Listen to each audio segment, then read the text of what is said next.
Ahmed came to Guyana at the time when, as we mentioned before, where access to higher learning of Islam was not um, as prevalent as it was. The opportunities to learning was basically you have a Jumu'ah.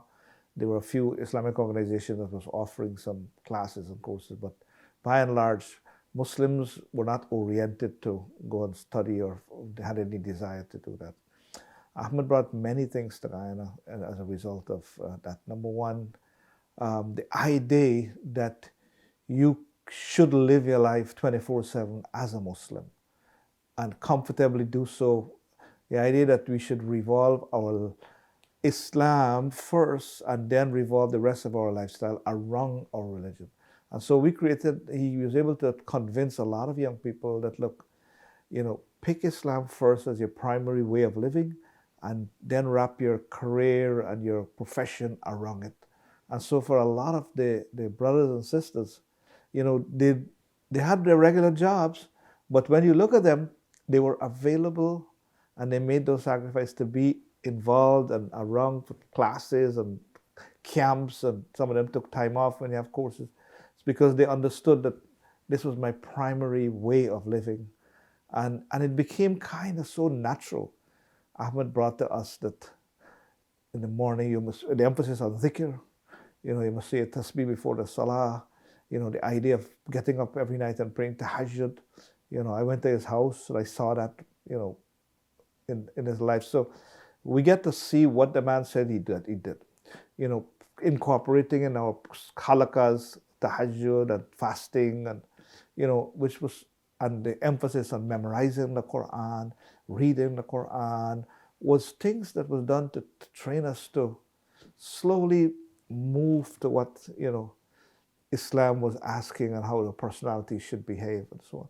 The emphasis on brotherhood, that we can work on what we agree and forgive each other for what we disagree. And we saw that, and the emphasis of not making waves of being harsh to people, and was many things like that, we got from the way he dealt with us, The ability to help people to resolve their problem. People came to him with all kinds of issues. We came to him with all kinds of issues. And he never once says no, or he refused to do it, or, he always found a way to accommodate us. And one of the very big influencing factors to us as young people was to see this man in action. There's so many stories of how he dealt with us. I remember one time there was a brother who we were playing soccer, and he saw one of the brothers standing on his side not playing. He said, "What happened? Why are you not?" As he's in the middle of the field running for the ball, he says, "Why are you not in the game?" And the brother says, "I don't have a good shoe." So Ahmed immediately took off his shoe and pelted at him and said, "Get into the game." And he ran off barefoot, continuing the game. So it's Muhammad Ali. So I said, "What are you doing, Chief? You got no excuse, so you're going to come in the game." Another brother was like, "I'm sick, I can't come to class." Ahmed said, "Let me tell you something. I just came to from the doctor. I have been so sick and I haven't missed anything. Get over it. Don't make excuses." He had this way of his personality was such that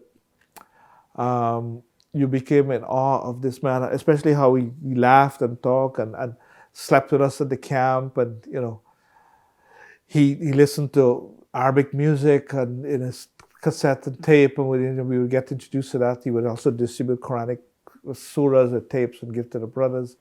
He would find great joy in asking to meet parents of the students, and when they do come, he has an incredible smile that very really warm smile. And we used to have a session called Muhasaba, in which you got to critique everybody. So we have to critique him as well as part of the circle. And we used to find it so hard to find something. We said, we got to come up with something, man, to criticize this man about. And we did come up with something. So we turned to him and we said, "We think you pray Salah too quickly. Everything that we did, you were asked to look at it, review it, evaluate it, do it better." So there's this idea of always improving your situation. Every liqah ends with evaluation of everybody about how the liqah went. So every course, it ends with that evaluation of what was your experience, and so there is always this attitude around that. But uh, in terms of the ideological framework, he never really brought that world over to us, Even cultural things that he practiced, like we never were given a full plate of food to eat. Even if he invited us to the embassy or his own personal home, he always makes sure that our culture is everybody eats on a plate, he gave us a plate. He didn't like just, did that. So I think a lot of times, and he told us that people are Hanafi, so when we had the general program, teach them Hanafi, Hanafi fiqh, because this is what is common in the community. He was, when the first masjid he went at in Old Mosque, people objected, you have no hat, this and that. Every time he went back to the masjid, he put on a hat. He said, we don't make a fight over this, And one day he asked the brother, he says, I'm Hanafi school, we always wear a hat. He said, where is that? Where is it in the Hanafi school? I thought, they say you must wear a hat, brother. But there were people who illiterate, really. The Imam was left speechless because he was a belligerent Imam that tried to object him. We need a hat, wear Hanafi. He says, can you show me where Abu Hanifa say you must wear a hat? But he told us avoid those kind of things. So I do believe Ahmed came with a very specific way of thinking and orienting in terms of doing the work. And he gathered information from the people involved and changed and molded the approach to suit that environment. He didn't represent himself as a Superman, But the things we saw, like he would sleep for 10 minutes and wake up exactly 10 minutes.